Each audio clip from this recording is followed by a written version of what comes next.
Pablo, arranco contigo porque Magallanes se roba las portadas, ¿no? Con este ascenso tras 36 años. Buen día. Buen día, muchachos. Alfonso, Rodrigo, a la gente que nos ve y que nos escucha. Sí, me imagino que es un gran despertar para la gente de Magallanes, una larga espera, mucho tiempo perdido entre la segunda y la tercera categoría del fútbol chileno hasta que ayer, en un partido lleno de nervio y muy propio de lo que se estaba jugando, Magallanes hizo la tarea y le sacó una buena diferencia a un Cobreloa que la remó harto, pero que en dos partidos decisivos, que fue Wanderers de visita y ayer ante el Chaco, no pudo hacer la tarea y se quedó esperando la definición con los que juegan la liguilla. Para Magallanes creo que es un gran momento y también provoca una discusión, creo, el triunfo de Magallanes. Mi pregunta es: ¿quién controla Magallanes? ¿Quién es el dueño? Y a partir de esa pregunta, ¿qué tipo de administración le hace bien al fútbol chileno? Creo que un buen tema que se produce con este ascenso de Magallanes, que es absolutamente merecido, que, claro, hace unos meses pensamos que iba a ser incluso antes por la brillante campaña de la primera rueda. Sí, fue brillante, llegó a estar 19 puntos arriba, después lo va descontando Cobreloa, viene un bajón. ¿Y qué ocurre? Que al final, en el último tramo, se vuelve a enderezar. Y es una campaña destacada, porque se produce, Alfonso, una mixtura interesante, creo yo, entre lo que es la juventud de un plantel que también tiene unas fuerzas básicas importantes, Descartes, ¿ah? Llega Zapata de la Católica, que no tenía muchos minutos, ¿cierto? Pero también veteranos, o sea, Chester Cortés, que no le renuevan en Palestino, y de inmediato encuentra un lugar en Magallanes completando un buen torneo. La llegada luego de dos jugadores que no tuvieron tanta continuidad, pero que fueron relevantes, Luis Jiménez y Villanueva. Todo aquello va amalgamando un proyecto que en el fondo se vuelve exitoso a partir también, por supuesto, no solo del buen trabajo de Nico Núñez, sino haber armado un buen plantel. Alfonso, ¿cómo estás? Saludo para todos. ¿Cómo te va, Rodrigo? Los que están en No, hay sintonía. problema ahí con la conexión de Alfonso, pero tiene que ver con eso, Pablo, ¿cierto? Con una amalgama de conexión. Ahí sí. Arregla la conexión de Alfonso porque está muy inestable A para ver, ahí que te sí. vuelvas a meter el software. Ahí sí está mejor, ahí está mejor. Ahora sí. Sí, Ahora sí. ahí se arregló. Ahora sí, sí, sí, sí, sí. Que usted Ahora sí. sabe que el internet Buen de día, te repente. vuelvo a saludar. Saludo para todos. Claro. A ver. La mezcla que hizo Nicolás Núñez, yo creo que es lo que finalmente le deja como enseñanza a los equipos del ascenso de que se puede armar buenos planteles para buscar el objetivo. Pero lo de Magallanes sencillamente No, es una hay que campaña. arreglarlo eso, no se escucha bien, yo creo. Lo mismo te pasa, Pablo, ¿cierto? Vuelve Yo a lo meterte escucho al bien. sistema y seguimos avanzando en esto. Porque se escucha ahí nomás, lamentablemente es muy inestable la conexión, pero Pablo, te quiero preguntar a ti particularmente por el Nico Núñez, por el trabajo de un técnico joven, un hombre que aparte se formó en Católica, supo ser campeón en Huachipato, como técnico partió siendo realmente muy novel y sin embargo encuentra una cualidad importante en términos de amalgamar este equipo y ser el líder de un planteo táctico interesante, porque si algo puedo destacar de Magallanes en estas fechas del torneo, es que siempre fue para adelante. Es un equipo que, Ujú. incluso en los momentos más duros, donde comenzó a perder terreno, siempre tuvo un fútbol, primero, de posesión y de buen trato del balón. Sí, fue un equipo muy entretenido de ver, algo que no es habitual y que en estos tiempos es tan miserable en el fútbol, que es esto de ir para adelante, pensar más en el arco rival que en el propio. Y creo que lo que hace Nico Núñez también es de una valentía que demuestra su carácter, porque cuando tú llenas tu plantel de jugadores mayores, de jugadores que ya están sobre los 30, 35 años, como Álvaro Acevedo, el Pupi Vázquez, los nombres que dábamos de refuerzos como Jiménez, Villanueva, Felipe Flores, que es otro jugador de alta experiencia. Creo que ponía a prueba tu propio liderazgo. ¿Seré capaz de encabezar este proyecto en que hay tanto jugador veterano y que puede armarme grupillos y camarillas en el camarín? Sí, Nico Núñez fue capaz de, primero, de aglutinar a todas las fuerzas de ese equipo, liderarlo con capacidad y además demostrar en la cancha que era el mejor equipo. Creo que de la primera vez es el que mejor jugaba desde mi punto de vista. Puede no ser el mejor del torneo, Mm, puede no ser el mejor mm. del torneo, pero creo que era más destacado, por lo menos que en la gran disputa que se dio con Cobreloa, creo que un equipo que era mucho mejor equipo Magallanes que Cobreloa y sobre todo en la recta final. Pero estamos de acuerdo, perdón, Rodrigo, Pablo, que eran los mejores equipos por asalto de la liga. O sea, Sí, eso no hay. la diferencia que En sacó eso no hay. La Cobreloa. diferencia que marcaron con el tercero, que fue Copiapó, fueron muchos puntos. Y Y Magallanes eso, pudo y haber eso sido que mucho más. Copiapó, y eso que Copiapó juega muy bien, me parece. Mm, Este Copiapó de este año lo es veo muy mucho duro. más solvente que el equipo del año pasado, el que vivió todo ese tema. Un párrafo aparte, ¿ah? El tema de la organización como espectáculo también de los equipos. Es verdad que a Recoleta la sacaron de su comuna, que debió jugar en la Florida este partido con Magallanes, pero muy mala la organización de este partido. Mucha gente después de un rato entró a la cancha, los guardias de seguridad en la entrada principal del estadio, por donde entran los jugadores a la cancha, los guardias no dejaban entrar a las familias de los jugadores, muy desorganizado el tema, que es algo que se tiene que ver también, que hay muy buenos estadios en el fútbol de ascenso, pero muy poca organización de parte de los equipos de ascenso. Así que hay que estar muy, muy atento con ese tema. Y volviendo a lo de Magallanes, que era lo que no se escuchaba, Así es. la mezcla entre juventud y experiencia, pero lo más importante, creo yo, que le creyeron a Nico Núñez. Porque, a ver, puede armarse un camarín espectacular, pero si no le creen al técnico, ¿de qué manera se puede llevar adelante el tema? Porque, claro, te descontaron 18 puntos, te pasó Cobreloa en un momento. Entonces, era claro que la presión estaba muy alta, pero el Nico Núñez no se sulfuró, no se provocó ante la circunstancia, siguió creyendo en el proyecto, siguió creyendo en el equipo, y eso se traspasó a los jugadores. Y eso me parece que es la clave que determina finalmente por qué Magallanes va a jugar el próximo año en primera, donde se genera otro problema. ¿Dónde demonios va a jugar Magallanes Es verdad. de local? Claro, porque el estadio de San Bernardo no reúne las condiciones para recibir partidos de primera división. Es un hecho que requiere remodelaciones. El otro día hacía un mapeo rápido y en realidad el piso es jugar en la fría, llegar a un acuerdo con Santa Laura. Va a ser complicado para Magallanes el tener una cancha. Pero sin embargo, es un equipo que primero que todo tiene que comenzar a definir con qué plantel va a jugar. Ya Mago Jiménez había dicho, no, no sigo, yo termino el 31. Hay que ver qué pasa con Viña Villanueva. Hay también, por supuesto, a partir de las relaciones que tiene Ogalde en su función de representante, vínculos con futbolistas que seguramente puedan acercarse y que tengan un nivel alto. Pero, ¿cuál es la expectativa, Magallanes? Llegar, por ejemplo, a primera división y sostenerse, salvarse a cualquier precio, porque en el último tiempo se ha dado que los equipos que ascienden bajan rápido, pero se puede dar una realidad. Magallanes está en la final de la Copa Chile. ¿Qué pasa si Magallanes, por ejemplo, Pablo, tiene que sostenerse en primera y jugar Libertadores al mismo tiempo? Es un escenario complejo e inédito. Claro, pero como clasificáis a las fases iniciales de la Copa Libertadores y tenéis estos partidos de ida y vuelta, no sé si vas a estar dispuesto a pensar tu presupuesto desde lo internacional. Creo que para Magallanes lo esencial de 2023 va a ser quedarse en primera, afianzar el proyecto. Y para eso creo que la discusión que plantea Rodrigo es de las más importantes. ¿Qué haces con estos jugadores que fueron líderes de este torneo, que fueron base de este campeón, pero que ya superan los 30, 35 años? Los dejas en el plantel, son parte del equipo de primera división, les das una oportunidad obviamente y los dejas, o dices, muchachos, la primera edición es otra cosa y parto de cero con toda la plantilla. Me parece que una gran discusión porque ha pasado, y ha pasado no solo en el fútbol de la primera vez a la primera, ha pasado con selecciones, que tú te casás con cierto grupo de jugadores que van pasando los años y que ya después no rinden, pero le rinde cierta pleitesía y cierto reconocimiento y los mantienes. ¿Qué hacer en Magallanes? Creo que se abre toda una puerta y creo que además lo de la Copa Libertadores puede ser un índice, pero si yo fuera dirigente de Magallanes, que no lo soy, obviamente, creo que no apostaría los presupuestos pensando en lo internacional, sino afianzarme solamente en la primera división. Y hay un tema, perdón muchachos, porque César Cortés ya dijo que el 13 de noviembre, en la final de Copa Chile, va a ser su último partido con Magallanes.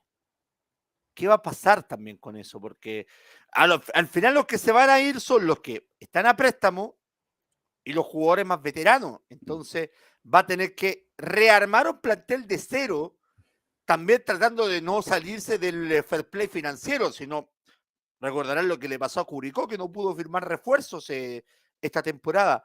Entonces se viene como un mundo nuevo para Ogalde, para Magallanes, para, claro, mantenerse en primera y si se les da la bendición de llegar a Copa Libertadores, hacer un papel más o menos decente en la Copa, porque yo tampoco creo que llegar y esperar Y que, competir. claro, la idea es que se haga un papel más o menos decente, que no caiga de milagro la opción de llegar a una Copa Libertadores. Al final, mal que mal, Magallanes llegó a Copa Chile, a la final de Copa Chile, por lo bien que lo hizo en la B y por cómo eliminó a equipos de la A también.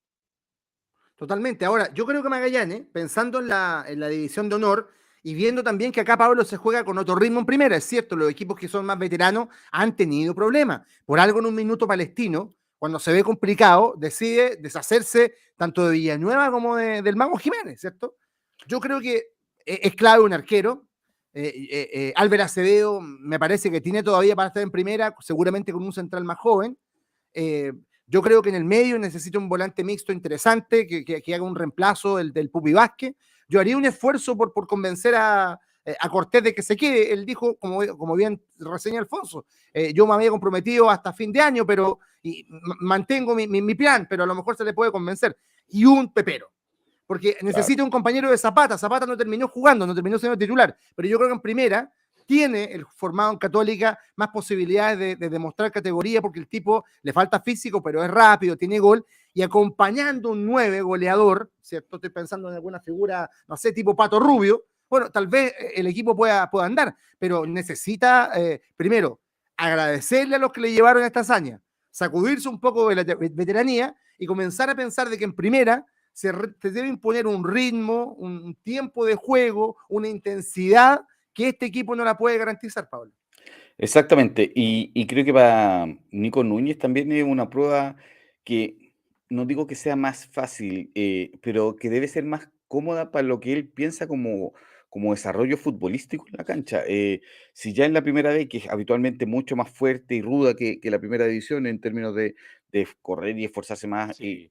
que jugar, la primera división debiese acomodarle más a los planes futbolísticos de Nico Núñez. Ahora, ¿qué intérpretes va a encontrar? Porque, ojo, tú decís los puestos y termina siendo la base, arquero central, uno de los volantes y el 9.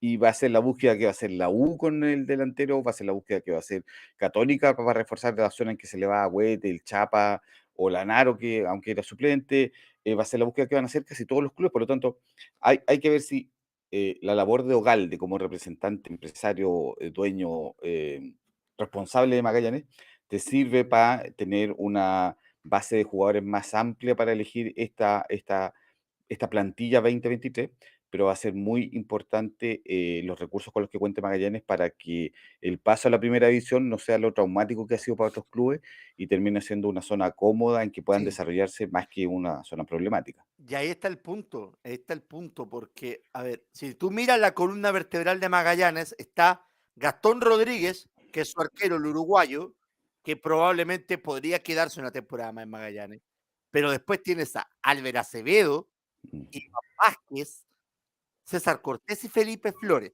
Esa fue tu columna vertebral en la temporada. Jugadores de vastísima experiencia.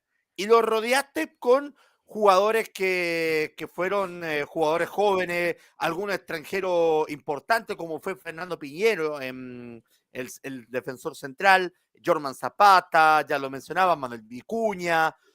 Es decir, tenías buenos jugadores en el medio, pero con eso no basta para quedarse en la primera división. Entonces, primero se tiene que partir por ese cambio, por los hombres de la columna vertebral, para después ya ver el arroz, como se dice, el agregado para un plantel más o menos importante si quiere pelear en primera división.